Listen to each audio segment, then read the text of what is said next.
I'm going alone, and that's not up for discussion. Family events are meant to be attended with family." Thomas grimaced with disgust, once again having to explain this simple truth to his girlfriend. Yet his girlfriend had no intention of understanding why she didn't fit into his life format at all, despite having shared his lifestyle for a year now. And even before that, they had been dating for several months. She thought they were a family, and that meant she had every right to call herself his wife, albeit unofficially. So explain to me who's in this circle of honor, who's lucky enough to get an invitation. Why do you need to know? I want to know before I throw you out along with all your stuff. Listen, why are you starting this again? Looking for a fight? Fine, let's have a fight. The reconciliation will be more interesting. No, there won't be any reconciliation this time, and no fight either. Go to your party. I don't mind. Emma smiled and settled on the couch to continue watching her favorite series. In the morning, as she saw her beloved off to work, she knew exactly where and how her day would end. Emma loved early mornings, the kind when the sky is just starting to be lit by the first rays of the rising sun, when it's surprisingly quiet outside, as if you're not in a big city but on the outskirts of a small town. The first birds begin their simple melodies, the morning coolness preparing to give way to the daytime heat. Emma loved waking up early, putting on the kettle, brewing a cup of aromatic coffee, and enjoying the silence. It was probably the best time of the day. Strangely enough, she loved solitude and silence only in the morning. For the rest of the day, she struggled with them, especially when her beloved was late at work, which had been happening more and more often lately. She even considered switching to a regular office job from her remote work. At least then she could interact with people instead of staring at boring walls all day. Emma met Thomas almost 2 years ago on a dating site. He was 10 years older. Handsome, slender, serious. He stood out favorably among the other candidates. Emma even thought that his photos didn't match reality. There couldn't be such handsome men on dating sites. And if there were, they were all narcissists, obsessed with their looks and wanting to see an equally perfect picture beside them. Imagine her surprise when the very same handsome man from the photo showed up for the first date. He came with a gorgeous bouquet of flowers, invited her to a restaurant, was polite, paid the bill, and ordered her a taxi home. Emma, who had never received half such attention from her peers, naturally melted. She quickly forgot about their age difference, almost 10 years. On their first date, he talked about her life plans, gently leading the conversation to the topic of family and children. Emma, still a bit carefree, honestly said she wasn't ready for either. It was clear that this wasn't the answer Thomas was hoping for. However, he did share that he had a family in the recent past and a son from that relationship. The boy lived with his mother in a neighboring town, but Thomas took him for all the weekends. If something works out between us, you'll have to accept that my son will always come first for me. In fact, my family will always be the most important thing in the world to me. Naive Emma, she believed then that he was hinting at making her part of that family soon. Unfortunately, she only deciphered the true meaning of that phrase with time. For now, I understand, and I'm ready for that. Their relationship developed quite quickly. Thomas courted her beautifully, gave her flowers, and arranged romantic evenings. However, Emma soon became very upset that he spent every weekend with his ex-wife and son while she had to sit alone and be angry at the world. One major advantage of Thomas was his generosity. He could easily give Emma money, pay her small expenses, and cover the restaurant bill. Emma didn't abuse his generosity, but was glad she had found an ideal candidate for a future life partner. She even began to feel ready to move to the next level, meeting his son, living together, and maybe even getting married. A month after meeting Thomas, Emma was offered a transfer to remote work. Weekends without her beloved man became even more unbearable. Before, she could invite colleagues to the movies or go to a cafe with them. Now, with almost everyone she interacted with also working from home, it was hard to maintain the semblance of friendship. Nearly 6 months into their relationship, Thomas announced he had been fired. The company he worked for went bankrupt. Employees were urgently required to find new jobs. It was a real disaster, as Thomas had almost entirely taken over Emma's expenses by then. "Fortunately, I've already been invited to a new company, but there's a small catch," he announced one day. "What is it? If you found a job so quickly, you should accept it. No second thoughts." Emma encouraged him. "The job is in my hometown. I started there once. Then I grew out of that position. I don't want to go back to where I began, but I can't be without income. My wife doesn't work, and I'm fully responsible for supporting my son."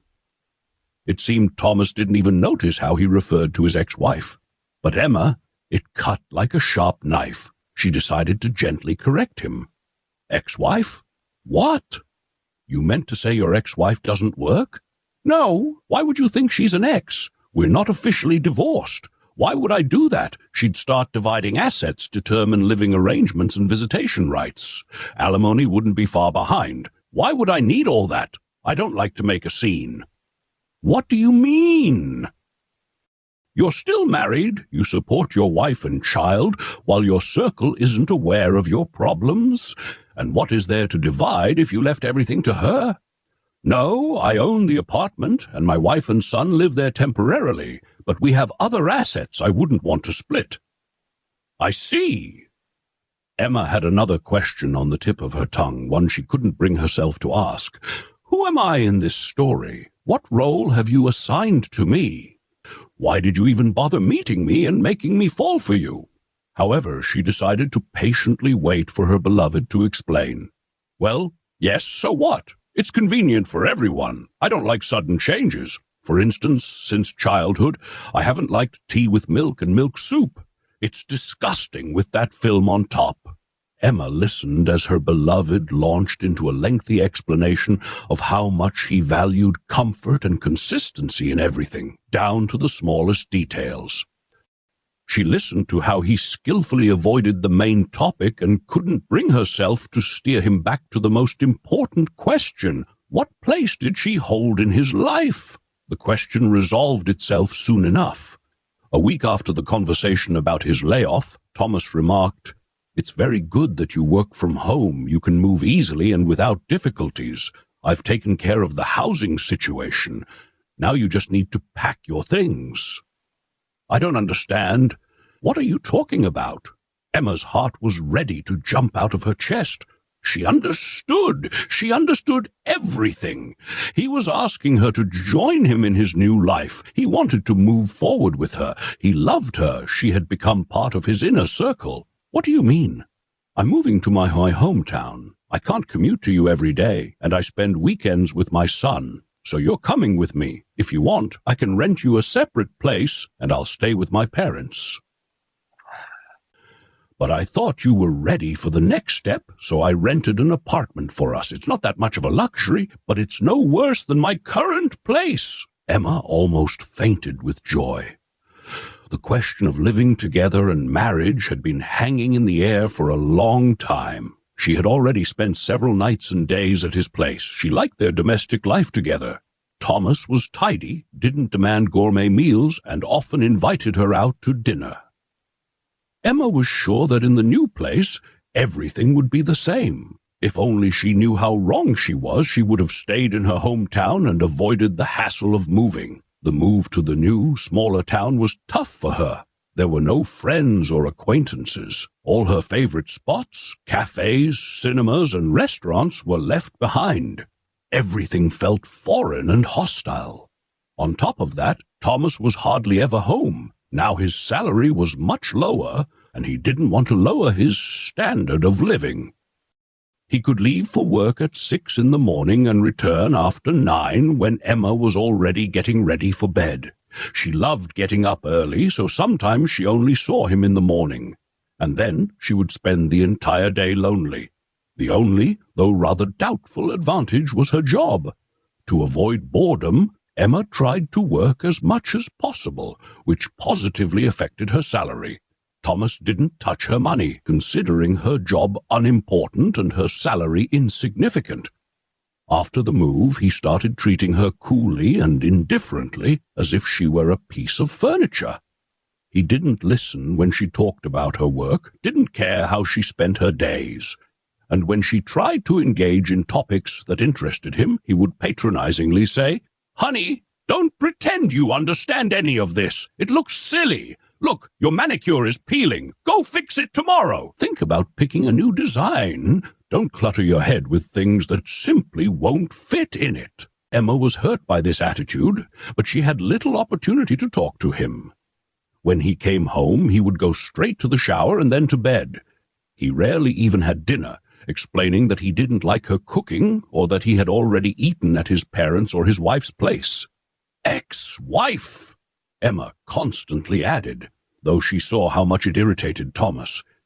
"She is the mother of my child. Stop interfering and inserting that word. She will never be an ex. We are connected for life." The longer Emma lived with Thomas, the more she realized that the passion and wild infatuation were gradually fading. With a clear head, she began to notice all the flaws in Thomas that she had previously chosen to ignore. Thomas forbade her from calling him at work or sending personal messages. Any that were sent, he would delete, leaving only the more formal ones. If they managed to go out together, Thomas would choose deserted parks or unpopular cafes that only saw a solitary visitor once in a blue moon. Emma didn't know Thomas's parents, his friends, nor had she met his son. Whenever she tried to discuss their future, she would get a lecture about her youth, foolishness, ingratitude, and his extraordinary generosity. Emma was frustrated, but she endured it because she still loved him and believed in their bright future together. However, it soon became clear that in his vision of the future, there was no place for Emma. After living with Thomas for almost a year, Emma decided it was time to meet his family. When she brought it up, she was surprised to learn that none of his relatives were aware of her existence at all. "What do you mean? Do they know where you live?" Emma asked in astonishment when she broached the topic. "Well, yeah, they know I live with someone, but they don't give it much importance. I'm a grown man. Why should I have to report to anyone? My personal life is my own business," Thomas whispered. "But I thought we were serious. Then keep thinking that way, and don't clutter your head with unnecessary thoughts." But one day, while talking about his relatives, Thomas casually mentioned that a significant event was coming up in his family. His parents would be celebrating their wedding anniversary. The celebration was going to be grand.